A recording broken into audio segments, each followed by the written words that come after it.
Friends చూడండి, మా ఇంట్లో కొబ్బరి చిప్పులు ఉంటే అన్నీ నేను డీప్ ఫ్రిడ్జ్లో పెట్టుకున్నాను. డీప్ ఫ్రిడ్జ్లో ఎందుకు పెట్టుకున్నానంటే ఇలా ఐస్ పట్టినా కూడా మన కొబ్బరి చిప్పు అసలు ఏం పాడవదు. ఎన్ని రోజులైనా కూడా చాలా ఫ్రెష్గా చాలా బాగుంటుంది. నేను చాలా రోజుల నుంచి పెట్టాను ఫ్రెండ్స్. మా అబ్బాయి వస్తాడుగా, ఏదైనా కూరలు తీసుకొస్తాడుగా వండుదాంలే అని. మా అబ్బాయి ఇంకా రాలేదు. అందుకోసం నేను ఇప్పుడు చికెన్లు మటన్లు తీసుకొచ్చే వాళ్ళు ఎవ్వరు లేరు. చాలా టేస్టీగా నేను కొబ్బరి పచ్చడి చేసి దాని కాంబినేషన్ నేను ఏం కూర వండుతాను చూడండి. దాని టేస్ట్ కూడా చాలా సూపర్గా ఉంటుంది. చాలా వెరైటీగా చేస్తాను కొబ్బరి పచ్చడి. చూడండి దీంట్లో ఐస్ ఎలా పట్టిందో కనిపిస్తుందా మీకు?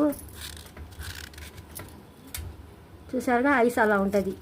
ఈ ఐస్ అంతా పోయినాక శుభ్రంగా నేను వాష్ చేసుకుని సన్నగా ముక్కలు కట్ చేసుకున్నాక చాలా టేస్టీగా నేను కొబ్బరి పచ్చడి చేస్తాను. చూస్తుండండి, ఇది పెట్టి ఈ కొబ్బరి చిప్పలు పెట్టి నేను ఒక వారం అయిపోయింది ఫ్రెండ్, 10 రోజులు అయింది. ఈ 10 రోజుల నుంచి మాత్రం అసలు ఏది తేడా లేకుండా ఎంత ఫ్రెష్గా ఎంత బాగుందో. నేను ఏం చేస్తానంటే ఎప్పుడు కూడా మా